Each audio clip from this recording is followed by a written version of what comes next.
the rotations that they need. Pero mukhang papasok na agad tayo dito sa ating Game 2. It's all about the pacing, and let's head on to the draft. Execration goes to the blue side. EVOS SG sa kanila naman ang red side at ang 2 picks na pagkasunod. Honestly, EVOS SG, if they don't ban out Ling in this phase, medyo parang binaril nila yung sarili nila sa paa. Execration, they still looking like they're playing against Blacklist International, but that is to be forgiven. Knowing na, again, EVOS SG adapted a lot. Uy, kita tayo sa screen ko. Uy, pero bakit sa atin nanonood si SG?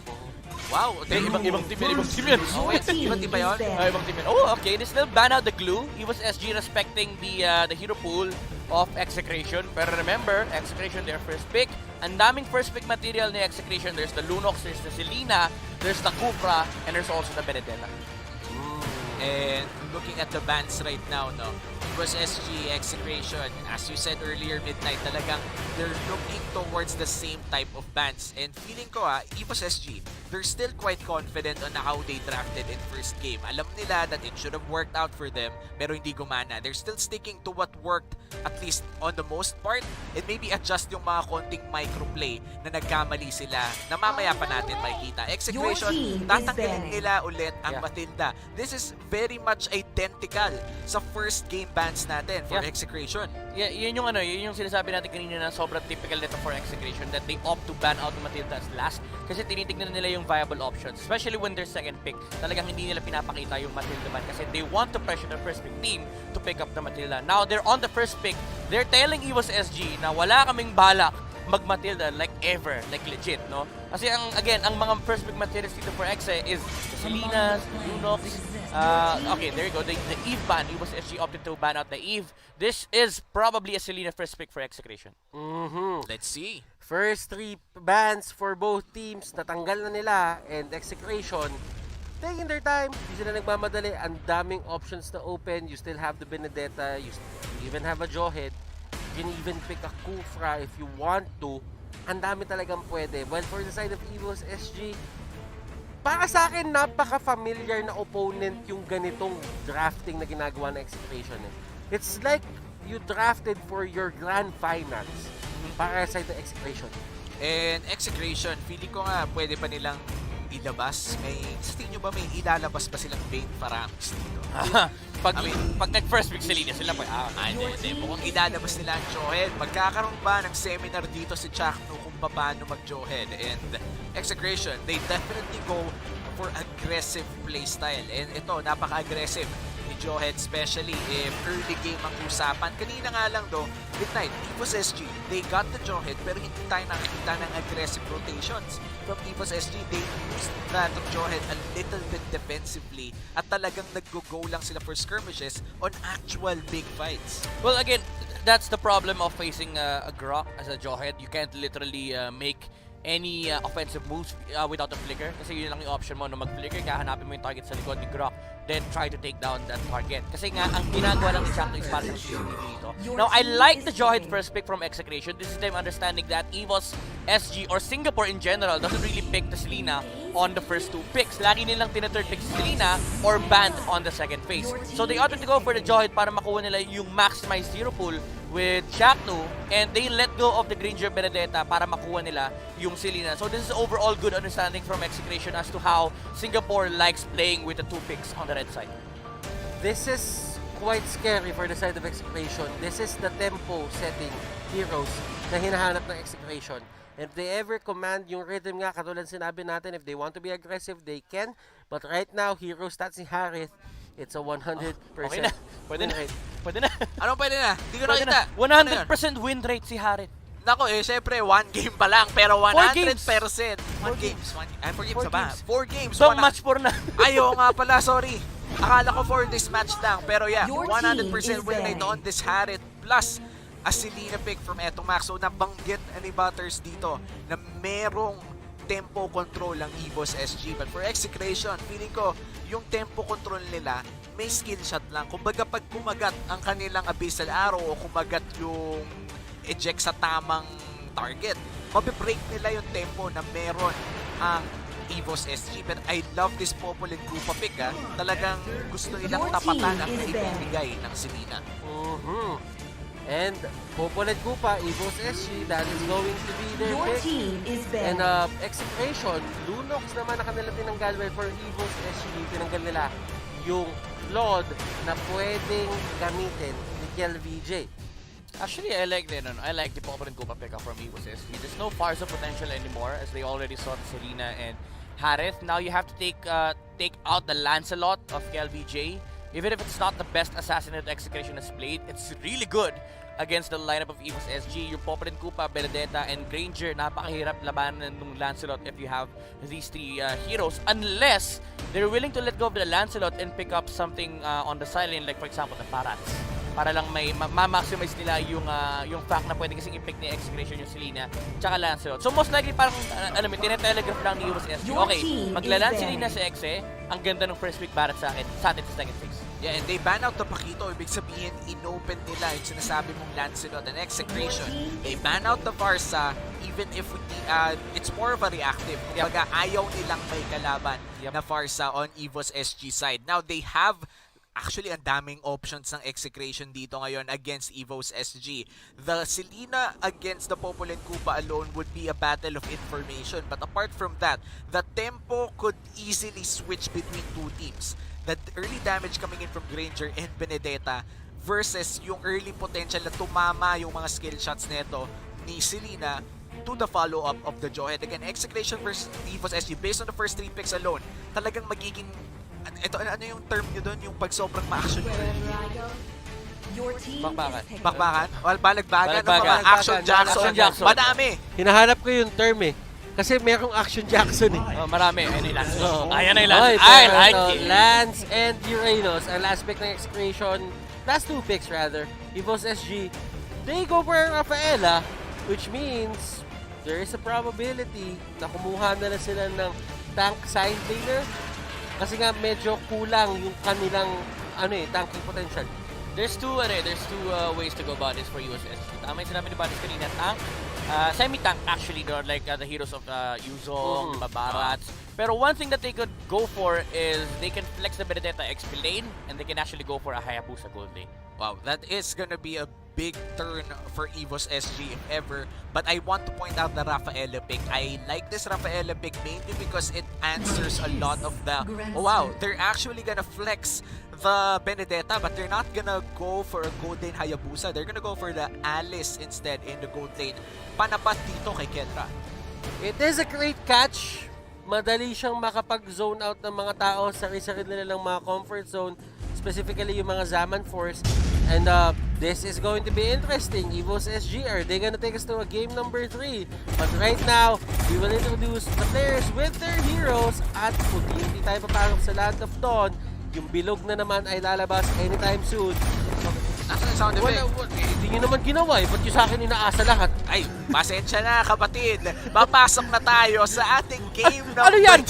Ako na play-by-play, ako pa sound effects? Syempre. Siyempre, kaya ka nga ang core idol. Alam mo, dagdag bayad yun. Dagdag 500 per game. 500 per sound effect. Oh, Pero mamaya na tayo sa sound effects. Let's head out to the Celestial Palace for game number 2 ng EVOS SG versus Execration.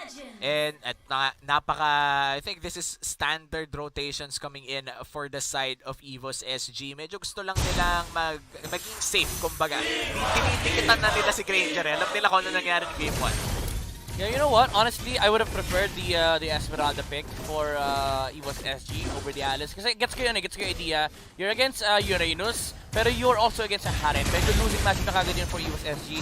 Esmeralda was the perfect pick if they want to go that route, no? Yung mage side lane na kaya lumaban against Execration. But then again, what Alice provides for EVOS SG is the constant lane pressure and the mobility factor of the hero. Something that is really important against the likes of Selena's, Lancelot, even against the Jawhead. And EVOS SG right now, girl, mukhang babagsak pero very low HP lang pala. Good thing meron siya Purify doon just to bail himself out. Pero kasi ang papansin mo dito for EVOS SG, dalawang Purify na nila ang down. And this is gonna be big for Execration dahil ang first turtle natin ay magsuspawn ng 35 seconds from now at medyo malayo pa ang cooldown ng Purifies na yun. It's gonna be a big advantage for Execration. Kenra, confidence showing already with that TP. Binabawian kaninong game 1, pinatay mo ako. Ngayon lugi ka sa akin sa matchup, lagot ka sa akin. Pero alam mo, focusing on EVOS SG a bit more dito, Soul, he is one mean Benedetta player. Isa to sa mga favorite heroes niya, ginamit niya to halos dati. But Soul will just try to get away. Ayaw niya ayaw niya makipagsuntukan. Medyo mas mahaba kasi yung espada ni KillVJ ngayon. Medyo mas masakit. Level 4 na rin ang Lancelot na yun against sa level 3 Benedetta. So medyo egol talaga. They don't want to go for that fight. Pero Turtle bilis bumagsak.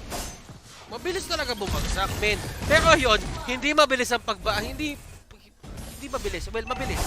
Mabilis yung sa sobrang bilis nga, akala mo hindi na mabilis. Sa sobrang bilis, akala ko hindi na mabilis. Tama yan. But, kill BJ.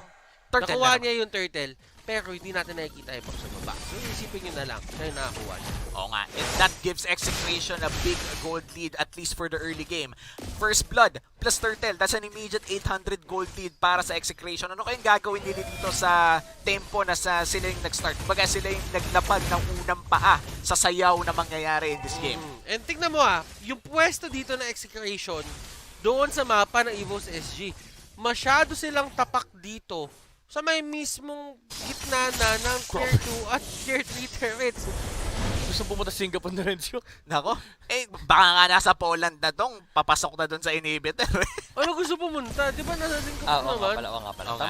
Tama naman. Okay. Anyway, dito sa Execration for the Lancelot na. Again, sabi mo kanina na sila yung unang umapak dito sa dance floor ng Execration. They have a Selena, so they can get they can take resources much faster compared to EVOS SG, and they're also playing Lancelot. As a Lancelot in a game, you'd want to establish at least 1,000 gold lead. Then you start taking up the resources of the enemy kasi kailangan leading ka talaga against the enemy para ma-burst on mo yung mga targets na gusto nyo patayin. And si Soul ang magiging target sa may kabila, but Kelra still alive! Oh, wow! Grabe yun. Ang galing ni Kelra dito, humanap ng lusot dun sa rotation ng 4 na tao. EVOS SG, 4 yun. 4 na tao ang iniwasan ni Kendra, pero they're gonna go for the third instead at mukhang wala na magagawang Execration. Joke lang! Naubusan ng minion. Naubusan ng minion indeed. Potato. They might just actually give this up kasi nandito si Chaknu. Yeah. Ayaw nila pahuli pa. And si Pokemon dito. Naman, unstoppable force. Panis! Pero look at that arrow. Connection. Chak to max. Nako, it's gonna be another Pokemon na nahuli. Game 2 na, Gata Catch'em-all pa rin, Butters. Gata Catch'em-all, Kelra. Wala na siyang torre dito, pero he seems to be happy kasi nakakuha siya ng isang kill and never pa siya nati-take down kahit may 4-man rotation na naganap. And speaking of 4-man rotations, nakaganti naman ang Execration doon sa taas. Actually, habang nangyayari yung 4-man rotation, nagkaroon ng cross-map lane si Execration, sila pa nakakuha ng kill. It's a third for a kill at mukhang Turtle pa nga mag-secure ng Execration dito unless may steal na magagana, pero Lancelot yan at truthful na. Napakahirap agawan yan. Thorn Rose, Retribution, lahat ng klase ng burst damage yung gusto mong makita, pwede niya ibigay at kaya niya tansyahin yun. Depende sa kanyang damage output. And so, hindi niya kinakaya si Renjo dito. Oo, kumbaga parang Exorcist, binato pa nga si Pokemon, Karakachimon na naman. At eto si Pokemon na naman ang pinaka-target, pero hindi nga siya tutumba. And speaking of tutumba, at mukhang tutumba dito si Soul, pero grabe ang damage, Phantom Execution in! And girl, Potato, Kiel, sila ang target dito ni Kiel, pero Kiel forced to go out. Grabe yung ruta niya doon. Grabe yung ruta niya doon. Nakita mo ba yun? Oo, para naka-GPS to. Naka-GPS. Lumiko pagdating sa ganyan. Never ka pwedeng mawala. Sabi sa kanya ng GPS niya doon, pagka-dash mo kay pagka-dash mo kay Pokemon, turn left. Tapos, turn right. Si Chaknu, nakahuli ng isang member dito. Soul goes down, Pokemon goes down, and KLVJ once more! Definitely once more! And kinagat siya ni Kichudog. Masyadong mabilis palibasa, naka-smart 5G. Sobrang bilis talaga ng pasok doon ni Kuya mo KLVJ, pero nakakagat Kumbaga, alam mo yung pag tumakbo ka ng mabilis sa aso, mas nalo kang hahabulin. Pero nasa side track ko lang kayo sinolo kill ni Entomax si Soul sa top. Oo nga eh. Nako, alam mo tama, alam mo, pag-usapan natin yan. Sinolo kill nung Selena yung Benedetta. Gaano ka kalupit para magawa mo yun? Si Renjo dito, naiwasan lahat ng bullets. Pero yung last bullet pala ay tatama pa rin. Nagantay si Potato na mahawakan ng Alice para straight line. Hindi niya kailangan mag-isip kung saan niya itapon. Oo, kung yun yung tipo na pag hindi pa tumama, kasalanan mo na yun. Wala nang slow, na-snare pa nga, Potato, he lands all of the bullets at mukhang papasukin nila si KLBJ. Battle execution in! At gusto niya lang talaga mag-take down nung ganong mga minions. Pero, wow, EVOS, JPN, tatakbo lang sila. And it seems to me na mas magiging maganda para sa kanila yung pag-take down ng turrets at pag-control ng mapa. Yeah, again, bumabalik tayo sa signature playstyle ni EVOS SG, yung constant pressure sa objectives. And this is where you start seeing the benefits of having an Alice. Kahit hindi ganun kaganda yung start niya sa laning stage, the presence, no, yung threat, na kapag nag-objective sila, may isang hero na pwedeng biglang pumasok against Execration. And Jack 2 going in, ladies and gentlemen. At Ano? the damage Wow! niya. And Kelra, Zaman Force, hinahabol si Potato and Potato can get out. JPL ang pinaka-next target para sa kanila and Jack 2 yung hinahabol kanina. Siya na ang nahahabol pabalik. At tatakas na sila doon. Keeping the casualties low. Nawala man sa kanila si Etomax pero nakuha. Isa pa! Pero sinamahan mo pa ng isa. Makulit, makulit. Pumasok pa ulit at binigyan ng Execration. And Execration akala mo malapit nang bumagsak si Chakno pero hindi siya bumagsak ng walang ganti. Flicker out, binalik, binalibad sa buong tropa. Pokemon na naman! At dami sana pwedeng puntahan ni Pokemon doon. Kaso hinarangan lahat ni Etomax. Nako. And Execration, they definitely control the tempo right now. 3K gold lead and a 7 kill lead as well for Execration. At lahat ng turtle sa kanila din napunta. Yeah, honestly, this is something that you would expect on the side of Execration whenever they get Joed and Selena. And gusto ko yung item build-up ni Renzo, yung Brute Force breastplate first item. Siya yung kumaga parang CCTV naman this time around, hindi na si Chakno. Kasi ang trabaho ni Chakno dito is to set up and make sure na may mapapatay kagad sila sa side ng EVOS SG. Kaya ang ganda nung play niya kanina, nung akala natin si Execration yung lugi. Pero pumasok pa si Chakno, sabi niya, akala nyo, di ako lalaban Tinapon niya pabalik si Potato para maabot siya ni KLBJ at ni Kelra. Slowly but surely, yung members dito ng EVOS SG, kumukuha sila ng torre left and right. Habang si Renjo naman, kinokontrol niya itong baba para makuha yung mga turrets. Renzo? This looks like the second turret at 1/4 HP. Hindi pa tutumba dito, pero sabi nila Kelra, sige, may sumagot doon. Kunin na natin itong nasa taas at palitin na natin ang mundo ng EVOS SG. Sabi, kunwari na lang, hindi ko nakita yung Holy Baptism na yon. But right now, there is a fight happening, ladies and gentlemen. EVOS zone. Next target, Kelra, is going crazy sa mga bagay na ginagawa niya dito. And I feel like EVOS SG, they could have gotten that fight. Kaso hindi talaga tumama yung Holy Baptism ng Rafaela. If they got Kelra early with that ultimate, that could have been a different story. Pero nabigyan ng free reign si Kelra dahil nga dun sa hindi tumama ultimate, Zaman Force na pag, only dash, only damage, and kita naman kung gaano nakasakit si Kelra at this part of the game. 5-0-4 o naharit. This is a dominating performance coming out from Execration, EVOS SG. Considering na sobrang ganda ng start nila, it seems to me na hindi talaga nila mahawakan yung kalamangan na meron sila pagdating sa early game papuntang mid game. Yeah, medyo nakikita din kasi natin yung playstyle ng EVOS SG. They're really not good. Tinamaan na naman! Sa pool, isa na pa. naman. Ay, mukhang may takas. Safe na. Efas siya doon, efas siya. Pero muntikan na naman ng Renzo. Makatakas kaya siya dito. Final bullet pa tumama. But still, fact remains, kahit ma-take down yung si Renzo, there is still pressure on other sides of the map. And mapapansin ninyo, it takes a lot of resources. Ang daming resources na nasasayang kapag tinitake down mo ang isang Uranus at full HP. Yeah. And Takes again, a lot. we go back to the idea na si EVOS SG, hindi nila talaga playstyle na kailangan nila protektahan si Potato. As much as possible, they want to be the ones who are putting the pressure against Execration. But then again, you are playing into Assassins. Actually, ang daming pwedeng pampatay ng Execration to anybody on the side of EVOS SG. Kapag tinamaan ka ng araw, patay ka. Kapag nahuli ka ni Chakno, patay ka. Kapag nakita ka ni KLBJ, patay ka rin. So, ang daming options na Execration to get pickups. And at the same time, yung team fight nila, lamang pa sila kasi yung team fight ng EVOS SG, it's an Alice, and you naturally just lose to a Harith. And looking at the stats right now for EVOS SG, feeling ko hindi dapat sila kukulangin sa damage. But then again, the Benedetta is 0-4-0. Dapat hindi sila kinukulang sa damage dito. They have 2 supports, sure. Pero meron silang Benedetta.